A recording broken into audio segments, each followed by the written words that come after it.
보겠습니다. 요한복음 20장 21절은 우리가 이렇게 외우셔야 돼요. 정말 하나님의 선교의 매우 핵심적인 구절이고 그 하나님의 마음과 의도를 담는 구절이에요. 그래서 어려운 구절도 아니에요. 그래서 요한복음 20장 21절은 우리가 다 외우시면 좋겠어요. 같이 한번 읽겠습니다. 예수께서 또 이르시되 너희에게 평강이 있을지어다. 아버지께서 나를 보내신 것 같이 나도 너희를 보내노라. 아멘. 자, 그리고 오늘 한 구절 더 읽겠습니다. 마태복음 26장입니다. 맞죠? 네, 마태복음 26장 보겠습니다.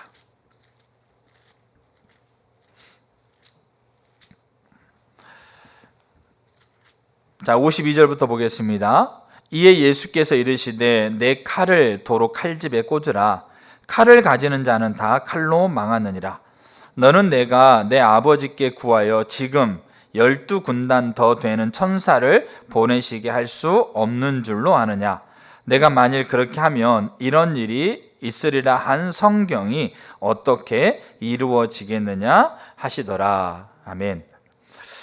우리가 하나님의 선교에 동참하라. 그리고 이제 하나님의 선교에 동참하는 것이 어떤 의미고 우리 가운데 무엇이 필요한가에 대한 부분들을 이제 우리가 이제 하나하나씩 또 이렇게 생각나는 대로 또 이렇게 책을 통해서 또 말씀을 통해서 살펴가려고 합니다.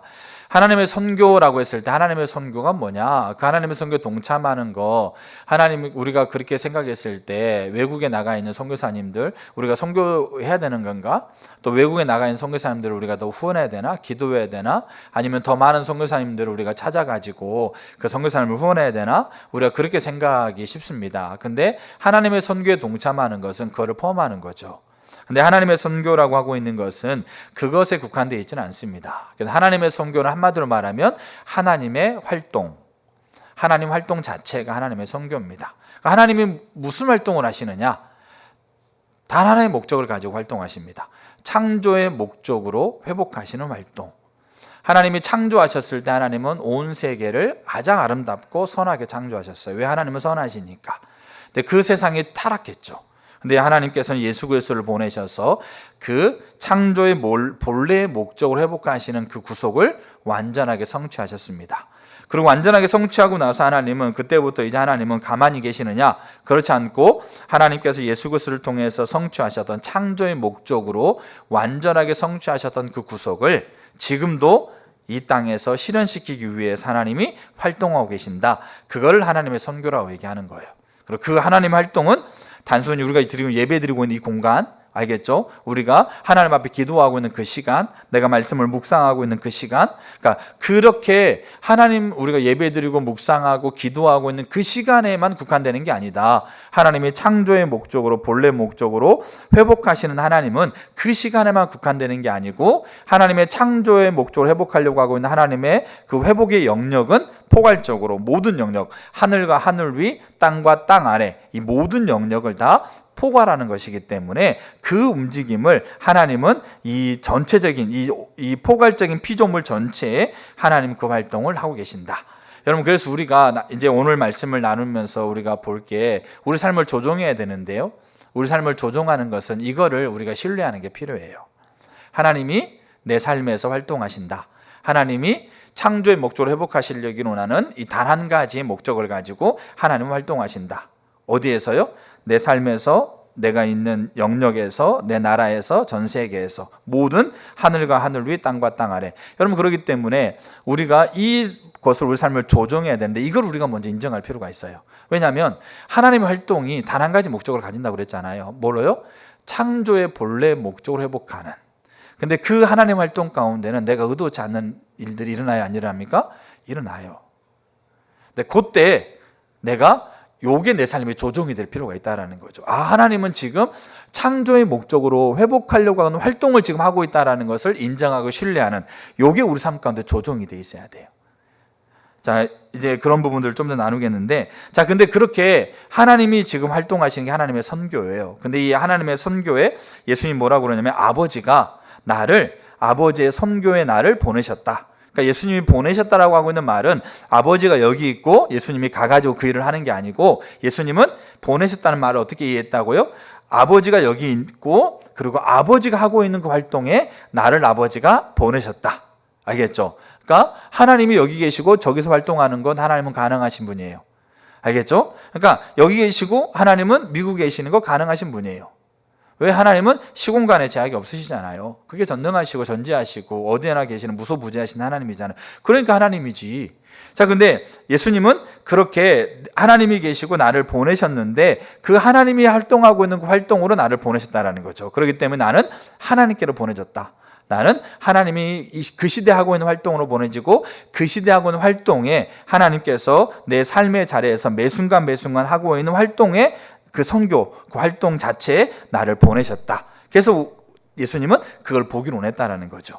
그게 보냈다라는 말의 의미예요. 그리고 예수님 또한 누구를 보냅니까? 여기 요한복음 20장 21절에 제자들을 그렇게 보내요. 그러니까 제자들도 그 보낸다는 말의 의미를 그렇게 받았어요.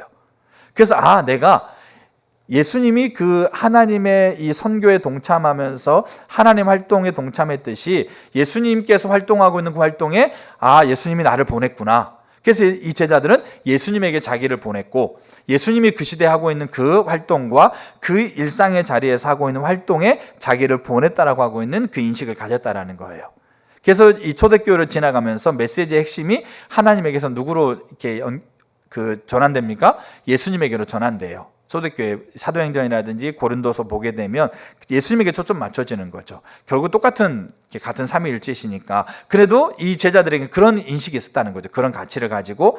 그래서 예수님에게 자기가 그렇게 보내심을 받았고 지금 활동하고 있는 그 예수님에게 보냄을 받았고 예수님이 그 시대에 목적을 가지고 있는 활동에 그리고 그 일상의 자리에서 활동하고 있는 그 예수님 활동에 보내심을 받았다라고 하고 있는 그 인식을 가졌어요. 근데 이게 점점 이게 어떻게 됩니까? 이게 점점 사라지게 돼요. 인간이 가지고 있는 헬라 철학이라든지 인간의 이성이 들어오면서 이게 점점 사라지게 돼요. 왜? 인간이 가지고 이성으로 판단했을 때 이 세계 눈에 보이는 게 전부라 여기거든요. 그러면 눈에 안 보이는 하나님의 존재를 인정할 수가 없어요. 그러니까 하나님 활동하신다라고 하고 있는 것이 인정이 안 되는 거잖아요. 그러다 보니까 이게 점점 국한되어져요. 점점 이게 제자들이 가지고 있었던 그 가치가 점점 사라지게 돼요. 그럼 뭐가 됩니까? 그래서 분리가 돼요. 종교적인 영역과 그 다음에 종교적이지 않는 영역. 그래서 교회 안에서 하고 있는 활동에서는 하나님이 여전히 활동하고 계시는 것을 우리가 뭐 하고 있는 겁니까? 인정하되 우리가 살고 있는 일상의 자리에서 직장, 그 다음에 뭡니까? 경제, 그 다음에 교육, 그 다음에 문화 이런 영역에서 하나님이 여전히 활동하고 있다. 무슨 목적을 가지고요? 창조의 목적으로 회복하려고 하고 있는 활동을 가지고 있다라고 하고 있는 가치는 점점 사라져요. 그러니까 이게 분리가 돼요. 그래서 교회에서는 정말로 신실해 보이지만 실제 삶에서는 정말 엉망인 사람들이 나오게 되는 거예요. 그런데 하나님의 선교는 교회 안에서 우리가 예배 드릴 때 하나님 활동하고 계시는 것뿐만 아니라 하나님의 선교, 창조의 목적으로 회복하시려고 하고 있는 하나님의 활동은 뭐예요? 이쪽에만 국한되는 게 아니라는 거죠.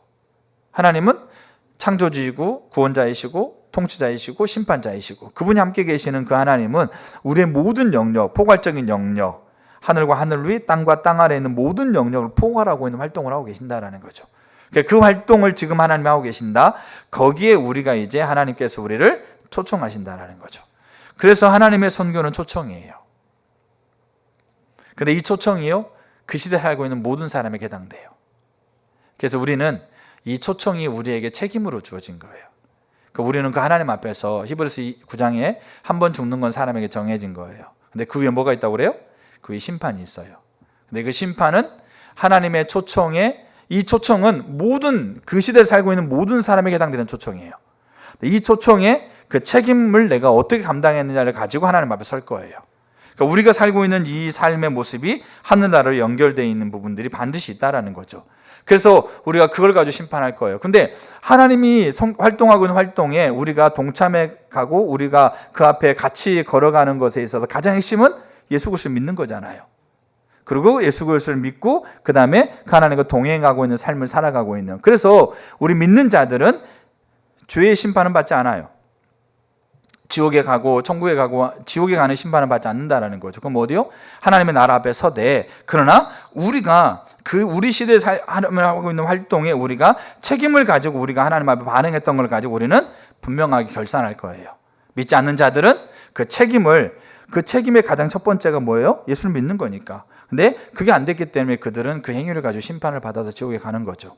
근데 우리는 믿는 자들은 그 지옥에 가는 심판은 받지 않되 둘째 사망은 없되, 우리가 이 땅에서 하나님의 활동에, 우리가 하나님의 초청에 우리가 반응했던 걸 가지고 우리는 그 자리에서 결산을 할 거예요. 그래서 바울이 그렇게 얘기하잖아요. 부끄러운 건 있을 거다. 그게 하나님의 초청, 하나님의 활동에, 하나님의 선교에 우리가 책임성을 가지고 우리에게 그 시대를 살게 하셨는데, 우리가 그 책임을 우리가 감당하지 못했던 것에 대한 그 부끄러움이 있을 거란 얘기죠. 우리는 반드시 그 앞에 설 거예요. 자, 그래서 우리가 이 하나님의 활동, 하나님의 선교는 단 한 가지 목적을 갖는다. 꼭 우리가 그걸 신뢰할 필요가 있어요. 창조의 목적으로 회복하시는 하나님의 활동이다. 그러니까 하나님의 모든 활동은 선해요. 모든 활동은 아름다운 거예요. 그게 우리가 가지고 있는 이해를 가지고 판단할 때 그게 헷갈리는 거예요. 근데 이게 분명하게 조정이 돼야 돼, 우리 삶에서. 자, 그래서 오늘은 하나님의 선교가 초청이라고 하고 있는 걸 좀 보려고 해요. 자, 우리가 오늘 읽었던 마태복음 5장에서 보게 되면 이게 무슨 장면이냐면, 예수님이 십자가에서 잡히실 것을 얘기하셨을 때 제자들이 칼을 차고 다녔어요. 그 중에 대표적인 사람이 베드로예요. 근데 어부인 사람이 칼을 차고 다니면 얼마나 이렇게 칼을 훈련을 잘 했겠어요? 근데 이제 칼을 차고 다녔어요. 왜냐하면 예수님을 열심히, 예수님을 지키고자 하는 마음이 있었기 때문에 칼을 차고 다니면서 예수의 위협에 자기가 먼저 나서서 그렇게 대항하려고 그랬거든요. 근데 그 일이 그렇게 마음에 염두에 두고 있는데, 이 제사장이 이제 예수님 십자가에서 못 박히시는 그 전날에 제사장들이 자기들이 길리오는 사병을 데리고 예수를 잡으러 왔잖아요. 그때 베드로가 가장 먼저 가가지고 칼을 빼가지고 그 제사장의 종의 귀를 쳐요.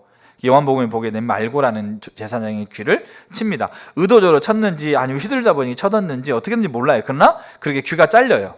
근데 예수님이 그 피가 철철 흘리는 귀를, 땅바닥에 떨어지는 귀를 잡아가지고 그 말고에 다시 붙여줘요. 그 즉시. 그러고 나서 예수님이 하고 있는 얘기가 그거예요.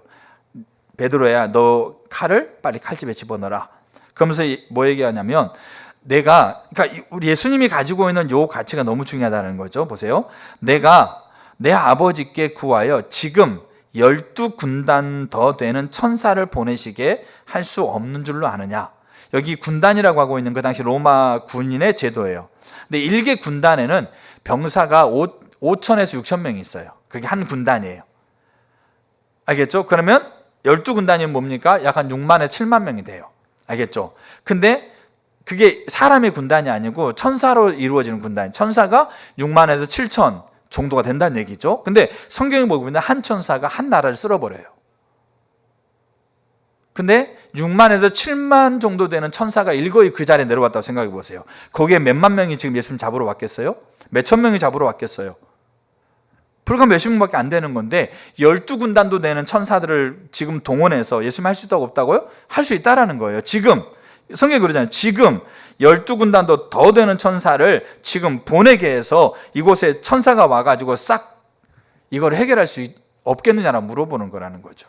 해결할 수가 있다는 건 능히 그 일을 할 수 있어요. 자격도 있고 그 일을 할 수도 있다는 얘기죠. 부르면 천사들이 6만에 7만 명 되는 천사가 와가지고 일거이 거기서 다 문제를 해결할 수 있다는 얘기죠. 근데 예수님 그렇게 안 해요. 안 하신다라는 거예요. 왜 안 하냐는지, 왜 안 하냐. 이게 뭐냐면, 만일 그렇게 하면 이런 일이 있으리라 한 성경이 어떻게 이루어지겠느냐. 이런 일은 뭐예요? 하나님이 구약에서부터 메시아를 보내서 메시아가 유월절 어린 양처럼 주의 대속물로 죽게 되어지고 그 대속의 피를 받고 모든 인류를 용서하시는, 이 창조의 목적을 회복하시는 이 구속을 완성하고 있는 그 일을 얘기를 해요. 그게 언제부터? 아버지가 구약에서 예언했던 일, 그리고 지금 아버지가 그 일을 하고 있는 일, 그 일에 예수가 어떻게 되고 있다는 거죠. 자기가 그 일에, 하나님께서 그 일을 지금 하고 있는 거죠. 그 일에 예수인 자기가 초청을 받고 있다는 거예요. 근데 내가 요 자리에서 지금 요 일이 그 일이란 얘기예요. 자기가 십자가에 잡히는 일인데 그 일이란 얘기예요. 근데 예수님 뭐라고 그래요? 12군단도 다 되는 천사 보내가지고 이거 해결할 수 있다는 얘기예요. 이 문제? 이거 그냥 간단하다는 얘기예요. 근데 그거 안 하는 이유는 뭐냐면 아버지가 지금 그 일을 하고 있다는 얘기죠. 아버지가. 구약에서 예언하고 있는 그 일을 아버지가 그 일을 하고 있고 그 일에 내가 초청되고 있는데 내가 지금 요거를 이렇게 해결하다 보면 요게 안 이루어진다는 얘기예요. 요게 예수님의 가치관이었어요. 그래서 예수님은 어떻게 합니까? 예수님은 그 일상의 자리에서 아버지가 활동하고 있는 활동에 자기가 초청되고 있다라는 그 인식을 가지고 지금 그 활동을 하고 계시는 거예요, 아버님이.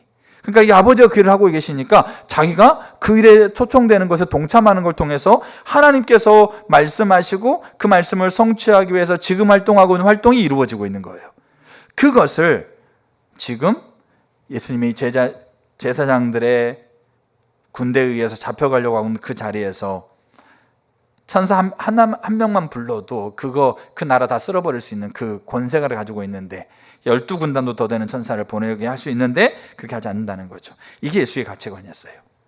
그게 지금 하나님의 선교에 자기가 초청되고 있다. 자기는 거기에 동참하고 있다. 그러니까 그 안에서 어떻게 되는 겁니까? 그 안에서 이제 어떻게 행할지에 대한 부분들이 예수님께서 그 활동에 동참하고 있는 거죠. 그래서 여러분, 하나님의 선교는 예수님 분명하게 우리에게 말씀해 주고 있는 거죠. 이 가치가요, 예수의 삶 전체에 흘러가고 있어요. 이 가치가 특별히 요한복음에 너무 잘 나와 있어요, 이게.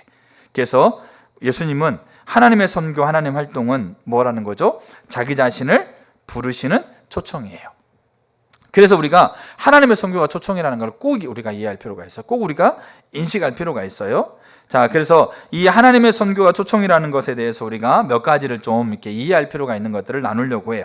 세 가지를 좀 보려고 하는데, 첫째가 뭐냐면 하나님의 선교가 초청이기 때문에 그것은 우리에게 약속으로 주어지는 겁니다. 다시 말씀드립니다. 하나님의 선교는 초청이기 때문에 그것은 우리에게 약속으로 주어져요. 약속과 맹세의 차이가 있어요. 창세기 12장에 하나님이 아브라함을 부르시는 건 약속이고 창세기 22장에 아브라함을 부르시는 건 맹세예요. 아브라함을 부르시는, 그러니까 하나님의 활동이죠. 하나님 활동을 아브라함을 초청하시는 거 있잖아요. 창세기 12장에는 약속이에요. 그리고 창세기 22장은 똑같은, 우리가 창세기 12장과 22장을 나중에 한번 보세요. 거기에 하나님 활동과 그 활동에 아브라함을 부르고 있는 내용은 하나도 변함이 없어요.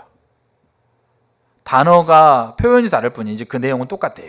아브라함을 복을 누리게 하고 너를 통해서 민족을 이루고 그 다음에 너희 민족을 통해서 열방의 복을 받겠다. 그게 12장의 내용이에요. 22장에 하나님이 똑같아요. 아브라함이 너를 복을 받고 네 씨가 민족을 이루고 너의 씨를 통해서 모든 민족이 복을 받겠다. 이 내용은 똑같아요. 근데 거기에 근본적인 차이가 하나 있어요.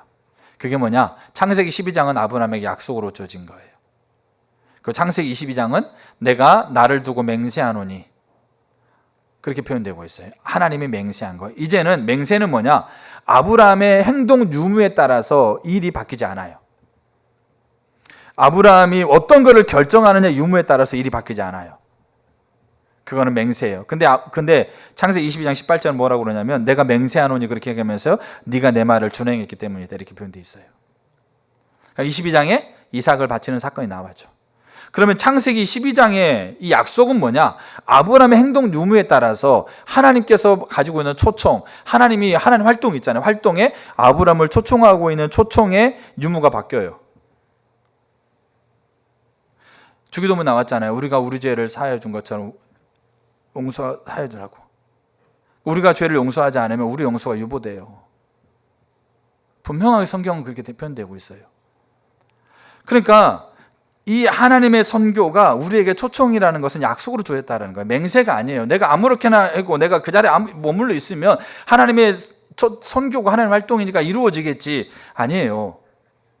하나님의 선교는 약속이에요. 그렇기 때문에 아브라함이 뭐인 겁니까? 부지런히 하나님 말씀 안에 거하면서 부지런히 그 말씀대로, 때로는 실수하고 때로는 연약해서 넘어지는 경우가 있잖아요. 그러면 하나님께 회개하고 또 하나님 말씀대로 살아가고 그런 과정들을 부지런히 겪어가잖아요. 그 과정들을 겪어가면서 결국 아들을 이삭을 모리아산에 바치는 자리까지 갔을 때 그것을 인생을 통틀어서 하나님의 약속 아래서 그가 하나님의 활동 안에 자기를 초청하고 그 초청을 통해서 초청에 반응을 통해서 하나님이 그 활동을 성취하겠다는 그 약속에 그가 신실하게 반응했을 때 이제 최종적으로 그가 하나님 앞에 아들을 바치고 있는 장면을 통해서 하나님은 그에게 맹세하신 거죠. 그 위에 아브라함의 행동 유무에 따라서 그 아브라함을 향한 하나님의 계획이 거둬지지가 않아요. 근데 약속은 달라요. 아담이 선악과 먹은 범죄를 저질러서 이 땅에 뭡니까? 에덴에서 쫓겨나잖아요. 근데 그 삶을 살아가면서 성경에 보게 되면 하나님이 창조의 목적으로 이루어가려고 하고 있는 하나님의 약속들이 아담에게도 주어지고 가인과 아벨에게 주어지고 그 민족에게 흘러가며 주어지고 있는 거잖아요. 근데 그들의 선택 유무에 따라서, 여러분 보세요. 하나님이 그러면 그 선택 유무에 따라서 하나님은 그러면 그렇게 따라가고 있는 분이냐? 그렇지 않아요. 하나님이 가지고 있는 하나님의 완성, 하나님의 뜻은 분명하게 성취될 거예요. 근데 문제는 뭐냐면 그 시대에 그들을 향해서 하나님이 초청하고 있는 그 초청에 대해서 이제 약속과 맹세가 있다는 걸 꼭 기억할 필요가 있다는 거예요. 그래서 하나님의 선교는 초청이고 그 초청은 약속으로 주어져요. 저 여러분들에게 하나님이 지금 활동하고 계세요. 하나님의 선교에 우리를 부르시는 초청은 약속으로 주어졌다는 거예요. 자, 두 번째. 자, 그래서 이 하나님의 선교가 초청이고 그게 약속이기 때문에 우리에게 필요한 게 뭐냐면 조종과 순종이 필요한 거예요. 그래서 조종과 순종이 필요해요. 조종은 뭡니까? 조종은 방향을 전하는 거예요. 순종은 뭐겠어요? 한 걸음을 내딛는 거죠. 그게 조종과 순종이에요. 그럼 조종은 뭐냐? 우리가 이 하나님의 선교에서 우리가 조종해야 될 게 방향을 전하는 거잖아요. 그 말은 무슨 말이겠어요? 하나님이 활동하신다.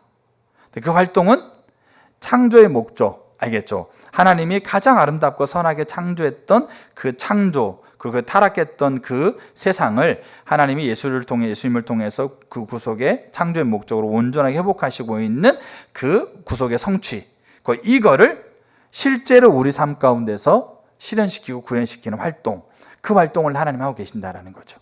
그것을 우리가 신뢰하는 거예요. 그게 조종이에요. 그러면 우리가 그거를 신뢰한다고 한다면 하나님이 우리가 드리고 있는 예배의 공간에서뿐만 아니라 우리 일상의 자리에서 하늘과 하늘 위, 땅과 땅 아래에 있는 모든 피조세계 안에서 하나님은 이 한 가지의 목적을 가지고 하나님은 활동하고 있다는 걸 우리가 동의하고 인정하는 것이 방향을 전환하는 거예요. 그러니까 그게 동의가 왜 필요하냐면, 보세요. 우리가 살아가고 있는 삶의 자리 안에서 우리가 납득하고 우리가 이해하고 우리가 기대하는 것이 일어나잖아요. 근데 반대로 우리가 납득할 수 없고 이해할 수 없고 우리가 기대하지 않는 일들이 일어나요. 제가 지금 어떤 장로님 얘기도 말씀드렸잖아요. 정말 신실한 장로님이 아들 둘이 있는데 그 둘째가 사춘기 겪으면서 엄청나게 힘들어하는 거죠. 그러니까 자기가, 장로님이 저한테 고백하는, 저보다 더 목사님 같은 장로님이신데 자기가 평생에 이런 일이 일어날 줄 몰랐다는 거죠. 지금 그 아이가 너무 잘 성장해가지고 대학교 잘 다니고 있고 교회 예배인도 하고 있는 그 청년인데 이런 일이 일어날 줄 몰랐다는 거죠. 자, 보세요. 내가 내 아이를 낳았어요. 내 아이를 낳으면서 나는 어떻게 기대하겠어요? 우리 아이가 정말로 부모에게 순종하고 하나님을 사랑하고 하는 나라 앞에 서가면서 그렇게 아름답게 자라갈 것을 기대하고 축복하고 기도하죠. 그리고 그런 의미에서 이름도 짓고. 자, 근데 그러니까 우리가 기대하는 바가 우리 가운데 일어날 수 있다는 얘기예요. 근데 반대로 그렇게 일어날 수 있지만 내가 예기치 못한 상황들, 내가 기대하지 못했던, 내가 전혀 상상할 수 없던 상황들이 일어난다는 거죠. 그럼 우리가 삶이 조종이 돼야 돼요. 조종이 된다는 말은 뭐겠어요? 하나님 활동하고 있다는 거예요. 하나님 어떤 목적을 가지고, 단 하나의 목적을 가지고 하나님이 창조의 목적으로 다시 회복하시는 것을, 구속을 성취하셨고, 이제 우리는 십자가 이후니까 구속을 성취하셨고, 그 구속을 성취하셨던 그 목적대로 그 하나의 목적으로 하나님 활동하고 있다는 거죠. 그 활동하고 있다는 것을 내가 신뢰하는 거예요. 그게 조종이에요. 그게 신뢰가 안 되면 내가 이거를 바라볼 때 어떻게 바라보겠어요? 이거를 바라볼 때 그 관점으로 바라볼 수가 없어요. 그러니까 하나님이 여기 계시는데 우리가 바라보는 쪽에, 저쪽에 바라보면서 하나님 아무리 외치고 아무리 불러도 하나님이 여기서 계신데 우리가 이렇게 바라보고 있으면 하나님의 뜻을 우리가 온전하게 알 수 없는 거예요. 근데 하나님의 선교가 우리가 활동이고 그 활동 우리를 부르심이고 초청인데 그 초청에는 조종과 순종이 필요하다는 것은 우리가 그렇게 조종해야 돼. 방향을 전환해야 돼요. 그 방향은 뭐라고요? 하나님 활동하신다는 거예요. 단 하나의 목적을 가지고 나와 내가 관계 맺고 있는 자리와 내가 살고 있는 나라와 이 시대와 열방을. 그래서 아브라함 카이퍼가 그렇게 얘기하는 거예요. 하나님의 통치 주권이 미치지 않는 영역은 이 땅에서 바늘 하나 꼽을 데가 없다. 그게 아브라함 카이퍼가 가지고 있는 생각이었어요. 그게 조종이에요, 조종. 근데 우리는 이게 이 조종부터가 안 되는, 그러니까 초청이라고 그랬을 때 이제 가려면 조종을 해야 되잖아요. 근데 이게 우리에게 인식이 안 되는 거예요. 그러니까 여전히 우리는 어떻게 가고 있는 거죠? 교회에서 우리가 지금 예배 드릴 때는 하나님이 우리 예배를 받으시고 하나님께서 우리를 만나 주시기 때문에 이곳에 하나님이 계시고 하나님 임재가 있어서 하나님 앞에 우리가 찬양하고 기도하고 예배 드리는 것에 우리가 하나님을 집중하되, 우리의 일상의 자리에, 내 가정에서, 내 일터에서, 내 사업장에서 내가 관계하고 있는 그 이웃과의 관계 안에서 하나님 활동하고 있다라고 하고 있는 생각을 가지고 있는 몇 분이나 계세요? 그렇게 조종해서 그렇게 걸어가고 계시는 분이 얼마나 계세요? 실제로 많지 않아요. 왜냐? 그렇게 분리가 되어버렸기 때문에 그래요. 그렇게. 그래서 종교적인 영역과 일상의 영역, 성과 속으로 그렇게 분리가 되어버려요. 이원화 시켜버렸어요. 그 이원화 시킨 게 뭐냐? 그게 철학이에요. 그게 사조예요. 그게 세계관이에요. 우리가 이 헬라 철학이라든지 그 다음에 이성주의 이런 것들에 의해서 우리가 그렇게 교회가 그것을 우리가 받아들이게 돼버린 거예요. 그러니까 교회에서는 하나님 앞에 있는 것처럼 여기고 할렐루야 할렐루야 하고 그렇게 하죠. 영적인 가면을 벗어난 책에서는 다 교회마다 락커가 있어요. 개인 사물함이 있어요. 거기에 뭐가 있느냐? 다 탈이 있어요. 탈. 그래가지고 우리가 헬스장 가거나 우리가 사우나 가게 되면 옷을 벗죠. 그리고 사우나복을 갈아입죠. 그런 것처럼 각 교회마다 락커가 있어요. 개인 락커가. 그래가지고 거기에 우리가 입고 있는 옷을 벗어. 그리고 뭘 가져요? 그 탈을 딱 써요. 그 탈에는 인자한 모습으로. 그 다음에 할렐루야, 아이고 귀하죠, 존경합니다, 사랑합니다, 이런 것에 탈이 있어요. 그 나갈 때는 어떻게 해요? 헬스장 나갈 때 헬스복 입고 그대로 나가세요? 아니잖아요. 락커에 가가지고 그거 집어넣어놓고 자기 옷 입어요. 그리고 가서는 살아요. 이게 분리가 되어 있기 때문에 그래요. 조종이 뭐냐? 조종은 순종 전에 온 거예요. 조종은 뭐냐? 이거를 우리가 신뢰해야 돼요. 이거를 우리가 믿어야 돼요. 이거를 우리가 인정해야 돼요. 이게 조종이에요. 그래야지 내가 지금 있는 상황에서 내 기대처럼 될 수도 있고 기대처럼 되지 않는 상황에서 하나님은 창조의 목적으로 회복하고 있다는 것이 내가 그걸 신뢰하고 인정하고 조종이 되어 있기 때문에 우리는 어떤 관점으로 바라보겠어요? 하나님은 창조의 목적으로 회복하려고 하고 있는 그 하나의 목적을 가지고 지금 이 자리에 활동하고 있어. 그게 내가 이해가 안 돼. 내 상황이, 처지가, 그 다음에 내가 기대했던 것보다 훨씬 못 미치는 기대가 있어. 그 상황이 있어. 근데 우리는 그 조종이 됐기 때문에 하나님 앞에 이 관점을 가지고 지금 하나님 활동하고 있으면 그 활동에, 이 시대 활동과 그 자리에서 하나님 활동하고 있는 활동에 내가 어떻게 반응해야 될지를 뭐 하게 되겠어요? 하나님 앞에 묻게 되겠죠. 하나님의 뜻을 구하게 되고 보려고 하게 되겠죠. 그럼 하나님이 그걸 보여요. 왜? 하나님의 선교는 초청이니까 보여요. 그러면 그때 우리가 한 걸음을 걷는 거, 그걸 순종이라고 얘기를 해요. 근데 조종이 안 되면 순종 자체는 안 돼요. 그래서 헨리 브루크한 목사님이 그 뭡니까? 마태복음에 그 창세기에 나와 있는 노아의 삶을 그대로 영유하면서 그가 방주 짓는 거 할 수 없다는 얘기가 그 얘기예요. 그리고 마태가 세리잖아요. 근데 마태를 예수님 부르잖아요. 근데 마태가 세관에서 그대로 일을 하면서 예수님의 제자 삶을 살 수 없어요. 그러니까 직업을 그만두라는 얘기는 아니잖아요. 그러니까 이 가치를 얘기하는 거예요. 그러니까 저와 여러분 가운데서 이게 조종이 돼야 돼요. 진짜 이게 필요해요. 그러니까 초청인데 초청은 조종과 순종이 반드시 돼야 돼요. 조종은 아까 말씀드렸던 이 부분이에요. 근데 우리가 이 부분부터 우리가 더 분명하게 우리가 인식할 필요가 있어요. 그러면 하나님의 선교가 어떤 의미를 가지고 있는지 이런 것들을 더 우리가 배워야 돼요. 성경적 가치관을 배워야죠. 그래야지 그게 우리 가운데 인정이 되고 우리 가운데 그게 믿어지는 거잖아요. 왜 말씀을 믿는 자들이니까. 그러니까 더 배우는 거예요. 더 알아야 돼요. 그래야지 그걸 알고 배우는 걸 통해서 세상이 말하고 있는 가치, 세상이 말하고 있는 철학의 사조, 그 문화의 기저에 들어가 있는 종교적인 영향력들, 이런 것들에 의해서 우리가 여전히 바라보고 있는 거잖아요. 하나님 믿는다고 하지만 여전히 우리는 하나님 활동하고 있는 그런 관점이 아니고 세상에서 말하고 있는 돈, 명예, 권력, 이런 걸 가지고 우리는 바라보고 있는 거잖아요. 그 기저, 이 세상이 전부인 것처럼 예수 믿는 사람도 죽어봐야 알지라고 있고 죽음을 두려워하고 있고, 여전히 우리가 이게 우리 가운데 조정이에요. 그래서 여러분들이 하나님 활동하고 있다는 것을 인정하셔야 돼요. 신뢰하셔야 돼요. 믿으셔야 돼요. 그 활동은 창조의 목적으로 회복하려고 하고 있는 하나님의 목적. 그러니까 하나님 활동이 선한 거예요. 모든 활동은 선한 거예요. 그게 아브라함에게 하는 활동이 다 선했던 거예요. 그래서 자, 그게 두 번째예요. 자, 이제 세 번째. 하나님의 선교는 초청입니다. 약속으로 주어졌고, 그래서 하나님의 선교는 초청이기 때문에 조종과 순종이 필요해요. 세 번째가 그러면 하나님의 선교가 초청인데 굳이 왜 하나님은 조종과 순종이라는 과정을 거칠까? 그러니까 하나님은 그냥 다 하면 되잖아요. 굳이 조종하고 순종할 필요 없이 그냥 뭡니까? 하나님은 능히 여기 있는 사람을 들어가지고 여기다 앉혀놓을 수 있는 분이시잖아요. 아까 예수님이 얘기했던 12군단 보내가지고 이 문제 일거에 해결할 수 있는 분이잖아요. 근데 왜 조종과 순종이라는 이 과정을 거칠까? 거기에 너무나 중요한 의미가 담겨져 있어요. 조종이나 순종이라는 과정을 거치는. 그러니까 우리에게 이 과정을 거친다는 얘기죠. 조종하고 순종이라는 과정을 거친다는 얘기예요. 지금도 그렇게 하고 계세요. 저와 교회에게. 그래서 우리는 조종해 가지고 그 조종했던 가치관을 가지고 우리의 삶의 이 시대와 우리의 삶의 일상의 자리를 우리가 계속 바라볼 필요가 있어요. 거기에서 하나님의 활동하고 있는 활동에 내가 동참하기 위한 하나님의 이끄심을 우리가 계속해서 구해야 되죠. 이 조종과 순종이라는 과정을 하나님 왜 거치느냐? 몇 가지 이유가 있어요. 첫째가 뭐냐면 하나님이 다 하면 되잖아요.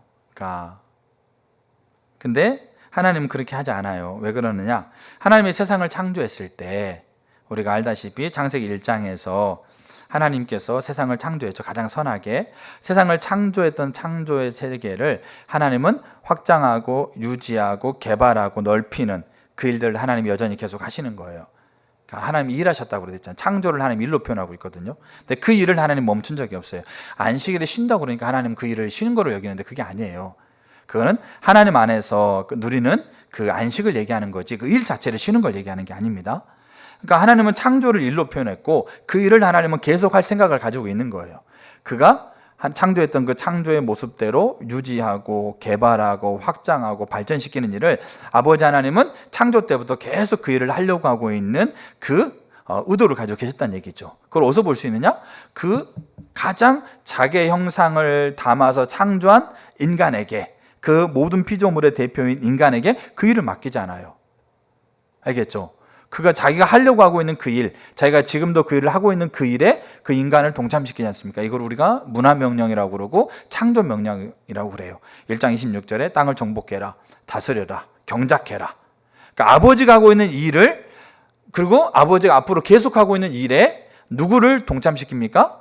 그 누구를 통해서 하시는 거죠? 그 시대에 살고 있는 사람, 인간을 통해서 그 일을 하시기로 하나님이 창조 때 결정하신 거예요. 그러니까 지금도 이 시대에 누구를 통해 하셔야 돼요? 그렇게 사람을 통해 하셔야 되는 거예요. 쉽게 말해서. 그러면 사람을 통해 안 하셔도 되는데 왜 그렇게 하시려고 하시느냐? 하나님이 창조 때 그걸 결정하셨기 때문에 그래요.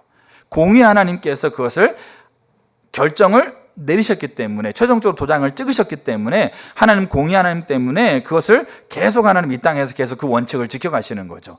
그래서 조종과 순종이라는 과정을 그래서 하나님이 그 과정을 통해서 그 하나님이 결정하셨던 그 결정대로 그 일을 행하시는 거죠.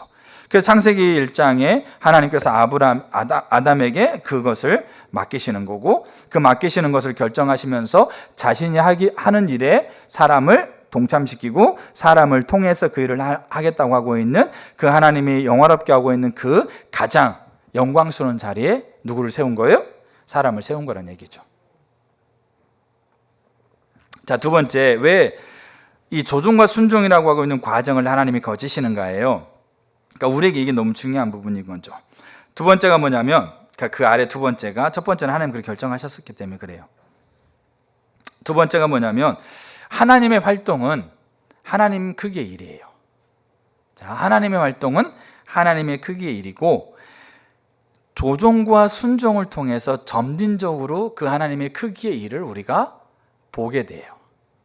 이게 정말 중요한 부분이에요. 자, 우리가 바울이 고린도서에서 그렇게 표현합니다. 사람이 지혜롭다. 그러니까 하나님께서 사람에게 하나님 형상을 부여했기 때문에 하나님이 가지고 있는 잠재력을 사람에게 부여했어요. 그래서 인간은 태어날 때 그 잠재력을 가지고 태어나요. 백지가 아니에요. 인간은 백지에다가 그림을 그리는 게 아니고 하나님의 형상을 부여해서 태어났기 때문에 그 인간에게는 하나님의 무한한 잠재력이 거기 안에 다 담겨져 있어요. 그거를 우리가 개발해 가는 거예요. 근데 보세요. 인간이 지혜로워요. 그래서 탁월해요. 지금 우리가 뭡니까? 우리가 지금 살고 있는 우리의 기술력, 우리가 가지고 있는 경험으로 비축되면서 우리가 누리고 있는 기술력, 또 앞으로 우리가 누리게 될 기술력 어마어마한 거잖아요. 지금 뭐 화성에다가 뭡니까? 집을 지어가지고 거기 살게 하겠다고 얘기하잖아요. 전 세계 인터넷 띠를 둘러가지고 어디에서든지 인터넷 사용할 수 있게끔 하고. 그래서 과학책을 보니까 몇 년 전 책인 거 몰라도 달에서 피자를 시켜 먹는다잖아요. 배달비가 300만 원이라고. 그렇죠? 그러니까 어마어마한 거죠. 우리가 지금 이뤄내고 있는 이 기술들을 보세요. 앞으로 우리가 일어날 지능을 통해서 우리가 이렇게 되어질 기술들 어마어마한 거잖아요. 인간이 그만큼 탁월하다는 얘기예요. 근데 바울이 뭐라고 그러냐? 이 인간이 그만큼 탁월하다. 근데 그 인간의 그만큼 지혜롭고 탁월함이 하나님의 어리석음에 비하면 그것만도 못하다. 하나님이 어리석다는 얘기가 아니에요. 그만큼 인간이 가지고 있는 탁월함이 있다 할지라도 그게 누구에 못 미친다라는 거죠. 하나님과 비교해서는 뭐가 없다? 감히 견줄 수가 없다라는 거죠. 그걸 바울이 하나님이 설령 어리석다 하더라도 그 어리석음보다 너희의 그 탁월한 지혜가 못하다라고 얘기하고 있는 거죠. 근데 우리가 보세요. 하나님은 지금 보세요. 온 우주를 창조했잖아요. 그럼 온 우주가 그 하나님이 세우는 법칙 안에서 약 1도만 어긋난다든지 아니면 온도가 제가 지난주에 나눴던 것처럼 온도가 몇 도만 차이 난다든지 아니면 거리가 몇 센치만 차이 난다 하더라도 우리가 살아갈 수 있는 환경 자체가 안 되는 거예요. 온 우주를 창조하시고 그 온 우주의 법칙을 정하시고 그 온 우주가 지금도 이 수천 년 동안 지금도 온 우주가 그렇게 활동하게 하시고 그 하나님이 가지고 있는 그 하나님의 광대하심, 그 하나님의 창조주고 주관자로서 하나님이 가지고 있는 그 바라보고 있는 그 시각을 그 온 우주 안에 한 점인 인간, 그 인간이 그 시각을 바라봤을 때 그걸 온전하게 보겠냐고요. 여러분 같으면 온전하게 보시겠어요? 그거를 온전하게 보는 인간이 없어요. 왜? 하나님 크기의 일이니까. 그럼 하나님 활동은 하나님의 크기의 일인데 그 하나님이 온 우주를 만드시고 우주를 창조하실 뿐만 아니라 법칙을 정해서 우주가 몇천 년 동안 그렇게 문제없이 그렇게 행하도록 모든 걸 만드시고 온 인류 역사를 주장해가고 있는 그 하나님의 이 어마어마한 이 그림을 우리 하나의 인생에서의 내 인생도 전체적인 그림을 다 못 보고 있는데 내 인생도 과거를 통해서 현재를 지금 비춰보고 미래에 이렇게 될 것이라는 계획을 세우지만 내 인생 하나도 전체로 못 보고 있는 내 이 작은 한 점에 불과하는 내가 이 온 우주를 만들고 온 우주의 법칙을 정하고 온 우주를 이렇게 이끌어가고 있는 하나님의 그림을 다 볼 수 있냐고요. 이거는 불가능한 거예요. 본다고 하는 사람이 제정신이 아닌 거예요. 어리석은 거예요. 근데 그 하나님의 크기의 일을 하나님이 지금 하고 있다라는 거죠. 우리는 그래서 그 그림을 다 못 봐요. 근데 감사한 건 뭐냐면 우리가 조종하고 순종해 가고 있는 삶을 통해서 우리는 그 그림을 우리가 점점점 더 어떻게 하게 돼요? 보게 돼요. 더 확실하게, 더 분명하게. 저는 이 하나님나라 학교를 준비해 가면서 그걸 더 확실히 알아가게 돼요. 하나님 더 열어갈 거예요. 분명한 사실은 그래요. 조종과 순종이라는 하나님 활동하고 있다는 분명한 인식이 안에서 우리가 부족하지만 하나님 비추는 대로 우리가 만들어가고 우리가 서로 의견을 교환하고 하나님 뜻 안에서 서로 의견을 조율하면서 하나하나 만들어가면 분명히 하나님 열어갈 거예요. 더 선명하게 그림이 더 보일 거예요. 더 분명해질 거예요. 근데 그게 어디서 가능하냐 이거예요. 내가 이 자리에 있으면서 하나님의 위대한 이 활동의 그림을 내가 다 본다? 이거는 말이 안 돼요. 어불성설이에요. 그래서 하나님 왜 이렇게 조종과 순종이라고 하고 이 과정을 하나님 왜 거치셔야 되느냐? 그냥 여기 있는 사람 그냥 들어가죠. 여기다 앉혀놓으면 되는데 근데요 그래서는 못 봐요. 하나님의 그림을. 이거를 가장 잘 보여주고 있는 예가 아브라함의 예예요. 아브라함이 자 보세요. 창세기 22장에 하나님 맹세하잖아요. 그때 아브라함은 누구를 제물로 드려요? 자기 하나밖에 없는 이삭을 제물로 드려요. 근데 이삭을 제물로 드릴 때 아브라함은 하나님의 그림을 이미 봤어요. 전체적인 그림을 봤어요. 그러니까 이삭을 드리는 것에 아브라함은 주저함이 없었어요. 근데 전체적인 그림을 아브라함이 처음부터 보지 않았어요. 자, 창세기 12장에 하나님께서 아브라함이 뭐라고 그러냐면 본토 친척 아버지 집을 떠나라. 네가 복을 누리고 민족을 이루고 그 다음에 그 민족을 통해서 열방을 복을 받겠다라고 하고 있는 하나님의 그림을 얘기해 주세요. 하나님 활동. 그 시대 하나님이 이런 일을 하고 계신다. 민족을 세워서 복을 누리게 하고 복의 근원이 되는 민족을 세우려고 한다. 그 시대 하나님 활동. 알겠죠? 그 활동에 아브라함을 이제 일상의 자리에서 아브라함이라고 하고 있는 사람을 이제 그렇게 부르고 있다라고 하는 하나님 활동. 자, 이거를 아브라함은 알았어요. 근데 이 전체적인 그림을 못 본 거죠. 그러다 보니까 이제 아브라함이 이제 그걸 따라서 한 걸음 한 걸음 조종하고 순종하면서 걸어가다가 어떤 상황이 벌어졌냐? 창세기 15장에서 하나님이 이 창세기 12장에서 했던 네가 민족을 이루고 너의 민족을 통해 열방이 복을 받겠다라고 하고 있는 이 이야기를 해주세요. 이 하나님 활동을 대해서 얘기를 해주세요. 그때 아브라함이 아이가 없었어요. 그때 아브라함이 뭐라고 그런지 아세요? 자기가 가장 신뢰하는 종이 있었어요.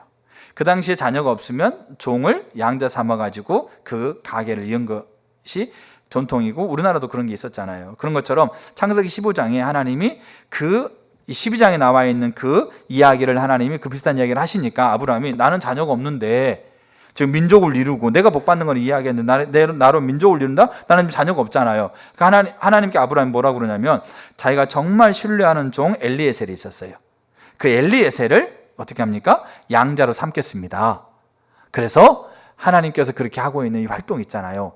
이 활동, 이 선교에 나를 초청하고 있는 초청에 그 뜻이 이루어지길 원합니다. 왜? 아직 못 보니까 그림을 전체를 못 보니까. 그 상황 안에서 조종해서 이제 하나님 앞에 가고 있는 과정 안에서 전체 그림을 못 보니까 이렇게 하고 있는 거죠. 그때 하나님 뭐라고 그래요? 그거 아니다. 너에게서 난 자가 민족을 이룰 거다라고 얘기하는 거죠. 그러니까 아브라함이 자 보세요. 조종해서 활동, 알겠죠? 하나님 활동하고 있다. 창조의 목적으로. 그러니까 아브라함이 지금 아이가 없는 상황에서 엘리에셀을 딱 됐는데 아니라고 그러니까 아브라함 그걸 딱 내리는 거예요. 순종. 그리고 또 얼마 가. 자, 창세기 17장. 하나님이 또 그런 창세기 12장, 15장 했던 그 위에 얘기를 또 하세요. 근데 그때는 누가 있었어요? 그때는 이스마엘이 있었어요. 그러니까 누구에게 난 자입니까? 아브라함에게서 난 자예요. 아브라함과 하갈을 통해 태어났으니까 하나님이 지금 여기에서 엘리에셀 사건에서 지금 아브라함은 너의 몸을 통해서 난 사람이다. 양자가 아니야. 너의 몸을 통해 난 사람이다. 근데 마침 이스마엘이라는 아이가 하갈을 통해서 자기 몸을 통해서 하갈을 통해서 아이가 태어났잖아요. 이스마엘이 있었어요. 그때 아브라함 뭐라고 했어요? 그때 뭐라고 했어요? 하나님, 이스마엘입니다. 아, 그렇군요. 내가 전체 그림을 못 보니까 내가 종인 줄 알았더니 종이 아니고 나의 몸을 통해서 난 자라고 하니까 아, 이스마엘이니까 이스마엘이 그렇게 하나님이 활동하고 있는 활동에 이스마엘을 통해서 이제 그 일을 이루시겠군요. 전체 그림을 못 보니까 그렇게 얘기하고 있다라는 거죠. 근데 창세기 17장에 16장 이후에 뭐라고 그러냐면 하나님 뭐라고 그래요? 아브라함아 너와 누구를 통해서? 사라를 통해서. 알겠죠? 그러니까 지금 보세요. 그림을 아브라함이 근데 이 과정 가운데 아브라함이 뭐가 있었어요? 하나님 활동이라는 걸 신뢰하고 그 삶을 알겠죠? 조종해 가면서 한 걸음 한 걸음 순종해 가고 있는 과정도 있었다는 거죠. 다 못 보니까 우리가 하나님 앞에 묻고 또 하나님 앞에 실수할 수 있는 거잖아요. 근데 그렇게 하나님 앞에 이스마엘을 얘기했더니 이스마엘 아니다. 여러분 보세요. 그래 나중에 하나님이 이스마엘을 내쫓으라고 했을 때 아브라함이 내쫓아요. 이스마엘을 사랑하지 않아서가 아니고 하나님께서 아브라함에게 이스마엘을 돌보겠다는 약속을 주셔요. 내쫓아요. 그래서. 근데 결국 보세요. 자, 이제 그러면 이제 이스마엘 아닌 거예요. 그럼 이제 아브라함과 사라를 통해서 낳아야 되는데 시간이 지나가는데 얘가 없어. 자, 하나님의 활동은 선한 그 창조의 목적으로 회복하려는 활동인데 자, 여기까지는 괜찮다 이거죠. 아, 나와 이제 사라를 통해서 아이가 태어나겠구나. 근데 10년이 지났는데도 아이가 없어. 이스마엘 13살 때 아이가 태어나거든요. 이삭이. 근데 10년 동안 사라나 아브라함이 뭐 30대였다가 뭐 40대 되는 건 상관없는데 80이 되고 90이 되고 100이 되는데 그럼 사라는 점점 뭐가 돼요? 경수가 끊어져서 배경이 돼서 아이를 낳을 수 없는 상태가 되고 아브라함도 아이를 낳을 수 없는 완전히 사방이 다 막혔잖아요. 그러면 자 보세요. 조종이 안 돼 있으면 어떻게 생각하겠어요? 이것을 바라보는 관점이 세상의 관점으로 아, 내가 그때 잘못 들었던 모양이다. 이스마엘이었다. 그 이스마엘부터 시작하자. 알겠죠? 아니면 아, 내가 하나님 여기가 끝인 모양이다. 안 되는 모양이다라고 그냥 주저앉아 버리든지, 세상이 가지고 있는 관점을 가지고 그 당시에 가지고 있는 기절을 가지고 바라볼 수 있겠죠. 근데 조종이 되고 하나님 활동하시고 그 활동에 지금도 그 선한 목적을 가지고 활동하신다는 조종이 되기 때문에 그 환경들을 뭐로 바라보는 거예요? 그 관점으로 바라본다라는 거죠. 그리고 창세기 17장에 그 사건을 통해서 이제 노와 사라를 통해서, 그리고 21장에 이제 이삭이 태어나요. 그래서 이 과정을, 조종과 순종이라는 과정을 통해서 아브라함은 그 하나님 활동의 그림을 봐요. 퍼즐을 맞춰요. 그래서 보이니까 뭐가 돼요? 이삭이 내가 복을 누리고 민족을 이루고 그 민족이 복을 이루고 그 민족을 통해서 열방이 복을 받는 그거를 누구를 통해 시작한다? 이삭을 통해 시작하는구나. 요게 아브라함에게 딱 맞춰져 있는 그림이죠. 그림이다 보니까 이제는 이삭에 대해서 하나님이 어떻게 명령해도 그것이 이제 그림이 보이잖아요. 그러니까 거기에 이삭을 데려가는 거예요. 하나님 말씀하시니까 아브라함이 여러 말 안 해요. 아브라함이 뭐 심사숙고하면서 막 그냥 며칠을 고민하지 않아요. 그날 밤에 얘기했는데 그 새벽에 떠나요. 아브라함과 이삭과 종 2명 데리고 떠나요. 모리아산에 가서 아들 죽이잖아요. 그러면 뭐라고 그래요? 산에 올라가면서 우리가 올라갔다 우리가 내려오겠다. 바울은 로마서에서 그렇게 얘기를 해요. 죽은 자를 살리시는 하나님, 없는 것을 있는 것처럼 부르시는 하나님, 그 하나님을 아브라함이 믿었다는 거죠. 근데 왜 이건 믿었을까요? 아브라함이 그림이 보인 거예요. 전체적인 그림이. 비전은 하나님 행하심을 보고 그 행하심이 완전하게 이루어질 것 같은 이미지까지 갖는 게 비전이에요. 근데 이게 처음부터 되지 않아요. 처음부터 아브라함이 다 보고 가지 않아요. 왜 다 보고 갔으면 아브라함이 자기 아내를 누이라고 2번이나 얘기하고 있고, 알겠죠? 그런 거 없어요. 그림을 전체적으로 보면. 근데 이게 점진적으로, 알겠죠? 점진적으로 그 하나님이 온 우주를 창조하시고 온 우주의 법칙을 정하시고 지금도 온 역사를 주도해 가고 계시고, 하늘과 우리가 눈에 보이는 거 눈에 안 보이는 것까지 하나님이 다, 영적인 세계까지 다 아우르고 계시는 하나님이 가지고 있는 그림을, 사람이 아무리 지혜롭고 아무리 똑똑하고 아무리 배움 많고 아무리 기술력이 발달해도 그 한 점에 불과한, 자기 인생의 내일도 모르고 1초 뒤에도 모르고 있는 사람이 하나님의 그 비밀의 경륜을 본다? 그거는 어리석은 거잖아요. 바울이 그래서 그렇게 얘기를 해요. 하나님의 이 어마어마하고 있는 것을 비밀이라고 표현해요. 경륜. 근데 그 비밀을 하나님이 알려주셔야만 본다. 근데 그 알리는 것이 어떻게 가능하느냐? 조종과 순종을 통해 점진적으로 그것들이 보인다는 거예요. 우리가 이 자리에 있으면서 하나님의 이 어마어마한 활동들을 우리가 창조의 목적으로 회복한다. 내 삶의 영역에서 나라의 경제, 사회, 문화, 교육, 국방, 과학, 정치, 이 대한민국을 회복한다. 전 세계를 회복한다. 오는 세대와 가는 세대를 회복한다라고 이 하나님의 어마어마한 활동 우리가 보고 그 활동에 대해서 외치고 소리 질러도 우리는 실제적으로 조종하고 순종하지 않으면 그 그림의 한 조각도 볼 수 없어요. 그럼 여전히 우리는 어떻게 되겠어요? 우리의 일상의 자리에서 하나님께서 활동하고 있는 그 활동에 초청하고 있는 초청에 우리의 삶에 세워진 것은 요원하는 거죠. 그러니까 조종과 순종이라는 과정을 거친다라는 거죠. 그 다음에 왜 그렇게 그런 과정을 거치냐면, 세 번째, 이거는 같이 가요. 점진적으로 계시하는 것과 그 다음에 같이 가는 게 뭐냐면, 저 여러분들은 예수님 믿고 전부가 아니죠. 예수님 믿었던 것과 우리가 여전히 우리의 삶 안에서 가지고 있었던 거친 습관들, 거친 삶의 태도와 자세들, 아담적인 본성이 우리가 여전히 있는 것들이 어떻게 해야 돼요? 그것들이 깎여져 나가야 되죠. 그것들이 떨어져 나가야 되잖아요. 하나님이 하시기를 원하는 자리에 우리가 그 자리에 합당한 모습으로 우리가 만들어져야 되잖아요. 깎여져야 되잖아요. 우리 하나님과 관계, 우리의 성품. 우리 예수 믿고 나서요, 바로 그 일을 할 수가 없어요. 우리가 그러니까 리더가 되어가는 것은 뭐가 과정이 필요하다고요? 다르심의 과정이 필요한 거예요. 그러니까 리더라고 하고 있는 거는 그냥 이렇게 어디 큰 데뿐만 아니라 우리는 우리 각자 자리에서 리더잖아요. 가정에서 자녀에게 리더는 누굽니까? 내가 되는 거지 않습니까? 가족에서의 리더는 누구예요? 내가 되는 거잖아요. 그러니까 일터에서 자리는 내가 되고 그 리더가 되고, 그러니까 리더가 되는 거는 그렇게 우리 가운데서 몇천만 명만 대한민국을 이끄는 리더 될 수도 있고, 근데 모두가 다 리더인 거잖아요. 근데 이 리더는 그냥 되는 게 아니고 뭡니까? 만들어지는 거예요. 깎여지고 빚어지고 그렇게 그렇게 계속 교육이 필요한 거고, 그래서 삶에서 결정하는 게 필요한 거잖아요. 그게 만들어져 가는 거잖아요. 그러면 온 우주를 창조하시고 법칙을 정하시고 지금도 역사를 주관해 가시고 그 창조의 목적을 회복하려고 하고 이 하나님이 어마어마한 이 일, 그 활동, 그 영광스러운 그 일에 우리가 거기에 동참하고 그와 함께 하나님과 함께 서기 위해서는 우리가 뭐 해야 되겠어요? 저 여러분들이 뭐 해야 되겠습니까? 언어, 행동, 습관, 태도, 자세, 동기, 가치관, 삶의 목적, 그게 다루어져야 돼요. 빚어져야 돼요. 깎여져야 돼요. 근데 그거 어디서 할까요, 하나님이? 그거 어디서 할까요, 하나님이? 조종과 순종의 자리에서 하세요. 뭘 위해서? 이 하나님의 창조의 목적을 회복하고 있는 그 회복의 한 가지 목적을 향해서 조종과 순종의 자리에서 우리의 삶을 빚어가세요. 그래서 바울이 계속 강조하고 있는 게 뭐냐면 자라가라 이거죠. 배워가라 이거죠. 세워가라 이거죠. 온전해져 가라 이거죠. 그게 어디서 가능할까? 그게 왕궁에 앉아서 맛있는 거 먹으면서 돼요. 근데 하나님은 조종과 순종이라는 과정을 통해서 하나님은 그 일을 하신다는 얘기예요. 그래서 하나님께서 그 하나님의 그 일에 점진적으로 그 하나님의 그림을 보게 하세요. 그래서 우리가 그렇게 한 걸음 한 걸음 걸어가다 보면 하나님의 그림이 더 뚜렷하게 보여요. 분명하게 더 보여요. 그리고 그렇게 그 그림을 보아가는 과정 안에서 하나님은 그 하나님의 한 사람을 다루세요.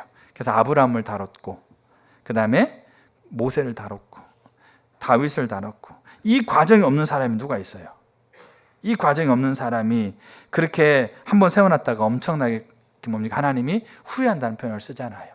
그게 누굽니까? 그게 사울이었어요.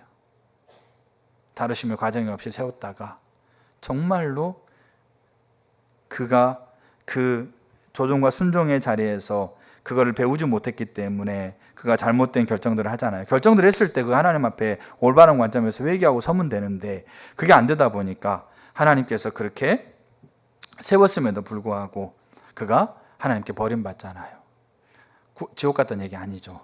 요셉, 그가 다뤄진 것처럼 보였는데 하나님이 노예 생활하고 있는 보드발의 집에서 하나님 함께 있었고, 그 다음에 옥에 갇혔을 때 하나님 함께 있었고, 다루셔서 정말로 하나님 앞에 그렇게 어떤 상황에서도 이 하나님 활동에 그가 이 관점을 가지고 그렇게 순종하면서 그렇게 더 그 계시를 보고 그리고 그 삶을 잘 세워져 가는 것처럼 보였는데, 그 술 맡은 관원장이 복직되었을 때 요셉이 뭐라고 그러죠? 당신 나를 좀 생각해 달라. 하나님을 의지하는 게 아니고 사람 의지하는 것이 있어서 그가 3년인가를 더 감옥에 갇혀 있게 돼요. 다루셔야 되니까. 애굽의 총리로서 온 민족을 구원할 뿐만 아니라 특별히 하나님이 복의 근원으로 세웠던 이스라엘을 회복하려고 하고 있는 그 자리에 요셉이라는 사람이 세워져야 돼요. 그를 죽이려고 했던 형을 용서하는 것뿐만 아니라 그 민족 자체를 살려야 되는 그 일, 그 전 세계를 그 대흉년에 살려야 될 그 어마어마한 일에 요셉을 세워야 되는데, 근데 요셉이 다루어지지 않고는 설 수가 없어요. 얼마나 많은 그 방해와 그 다음에 이 뭡니까? 출신에 대한 비난과 조롱과 무시, 그 자기가 버림받았다는 상처, 그러니까 그 상처가 해결됐음에도 불구하고 막상 그 대상을 보게 되면 가지고 있는 그 분노들이 올라오는 것을 처리하는 것, 이런 것들이 그에게 다루어지지 않고는 그 자리에 결코 설 수가 없는 거예요. 그래서 끝까지 요셉을 다루잖아요. 하나님이 다 된 것처럼, 너무나 훌륭한 것처럼 보이고 있는 요셉에게도 하나님은 그 위치에 하나님을 세워야 되기 때문에 그 하나마저도 하나님 다루면서 3년이라는 시간을 감옥에서 홀로 도저히 이해할 수 없는 그런 상황들을 겪게 만들잖아요. 왜? 그럼 그 상황은 하나님 활동하지 않고 계세요? 그 상황은 하나님이 지금 없는 겁니까? 그 상황에서 하나님이 지금 침묵하고 계시는 거죠? 아니죠. 조종, 뭡니까? 하나님은 활동하고 계신다. 뭘 위해서? 창조의 목적으로 회복하시고 있는 그 선함으로 활동하고 계신다. 그게 조종인 거예요. 그러니까 3년이라는 기간 동안 그 감옥에서 요셉이 어떻게 지냈는지는 성경에 표현되어 있지 않아요. 근데 저는 그걸 보면서 이런 생각을 했어요. 표현할 필요가 없다. 요셉이 그 앞뒤의 문맥을 보면 충분히 거기에서 하나님 앞에 그가 회개하고 사람 의지했던 거 회개하고 철저하게 하나님 앞에 서는 시간들을 가졌겠다. 저는 분명하게 앞뒤 문맥을 보면 보이더라고요. 근데 그 상황에서 하나님이 그렇게 활동하고 있지 않다라는 것을 그게 만약에 모른다? 가능하겠는가? 바울과 실라가 유럽으로 전도 가잖아요. 하나님 활동에, 알겠죠? 하나님 활동에 그가 그 활동에 조종해가지고 순종해 가잖아요. 근데 빌립보에서 왜 맞고 깊은 감옥에 갇히잖아요. 그 밤에. 유럽이라고 하고 있는 나라는 아시아권, 유대권보다 유럽이라고 하고 있는 나라는 헬라 철학부터 시작해가지고 알겠죠? 그런 문화들, 우상신에게 제사하는 것뿐만 아니라 우상신에게 제사할 때 거의 그들의 제사 제도에 거의 뭡니까? 90% 이상은 뭐가 연결되어 있겠어요? 성적인 부분과 연결되어 있어요. 자기 자녀를 죽여서 바치는 그런 정말 인간 할 수 없는 그런 것과 연결되어 있어요. 그게 제사와 제도와 연결되어 있어요. 인간의 타락한 본성과 연결되어 있는 거죠. 그게 이방 문화예요. 근데 거기에 뭘 가지고 가야 돼요? 하나님이 참된 온전한 유일한 주다.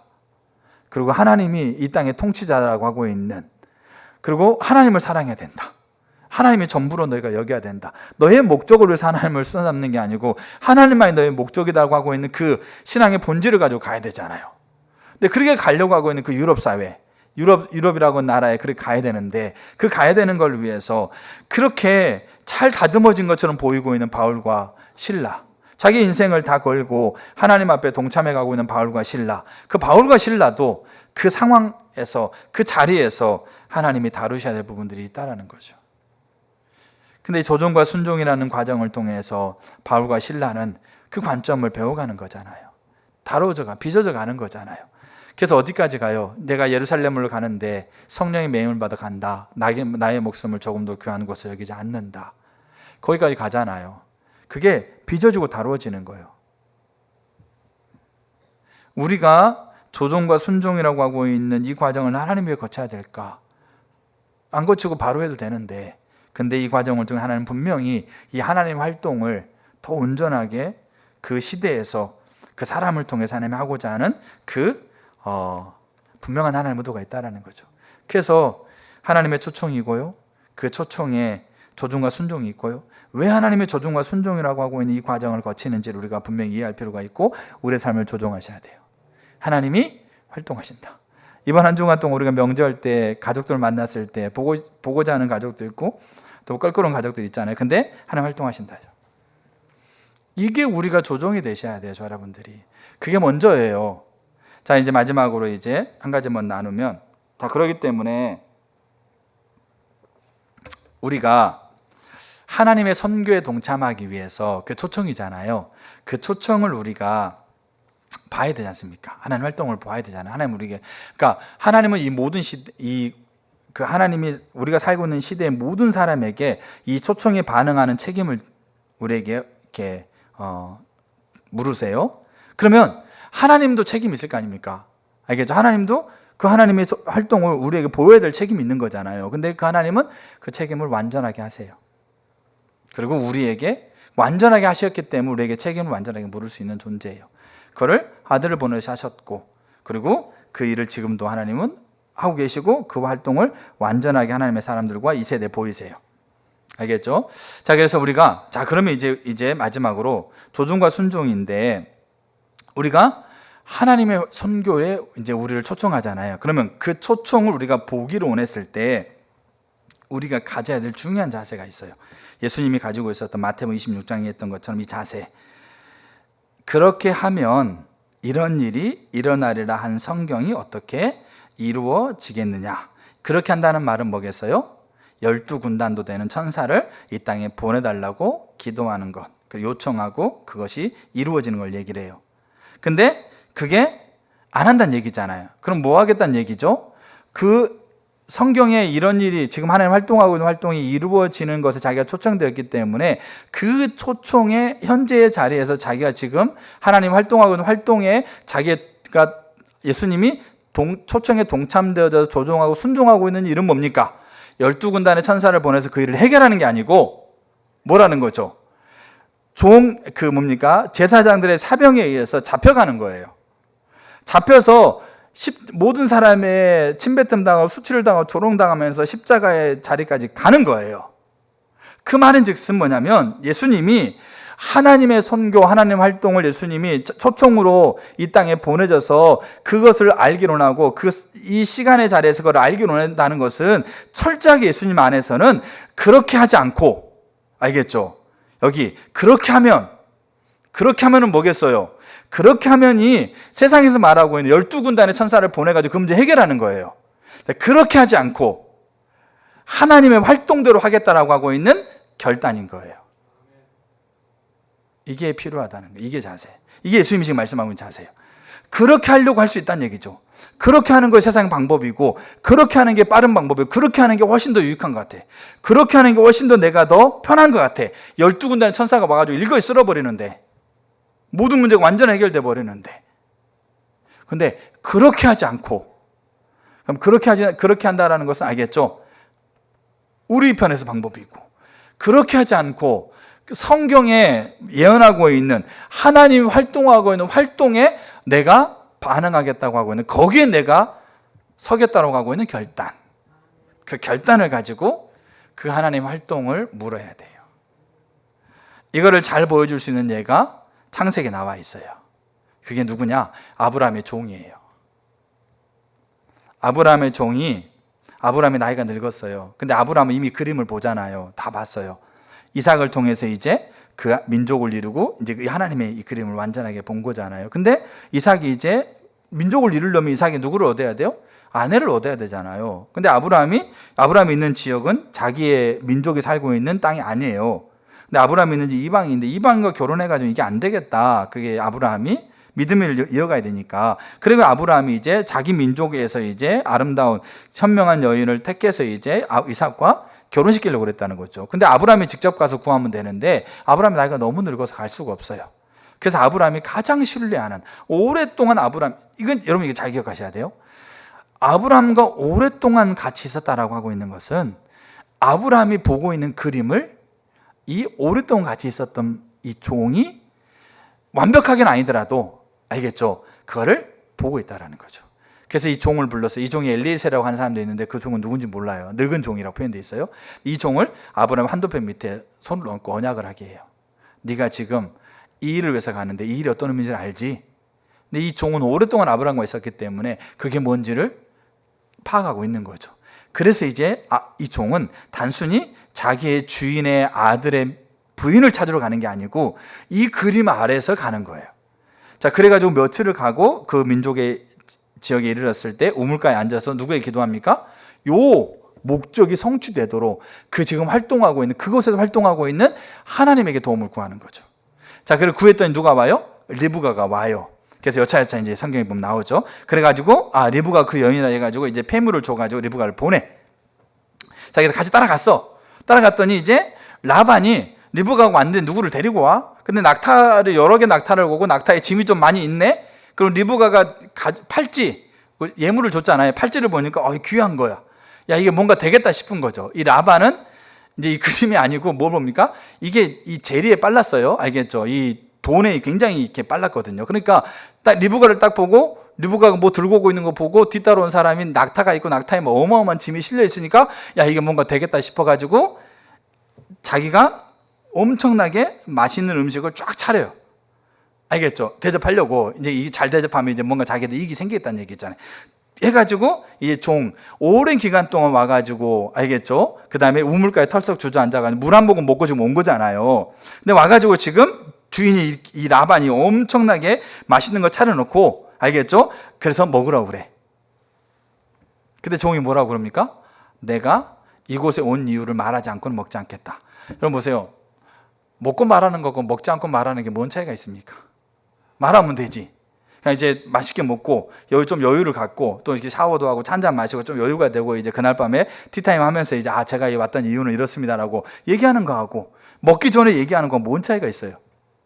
여러분 뭔 차이가 있을 것 같아요? 차이가 있을 것 같아요? 없을 것 같으세요? 이건 근본적인 차이를 가져요. 어마어마한 차이를 가져요. 근데 그거를 리브가가 듣고 있어요.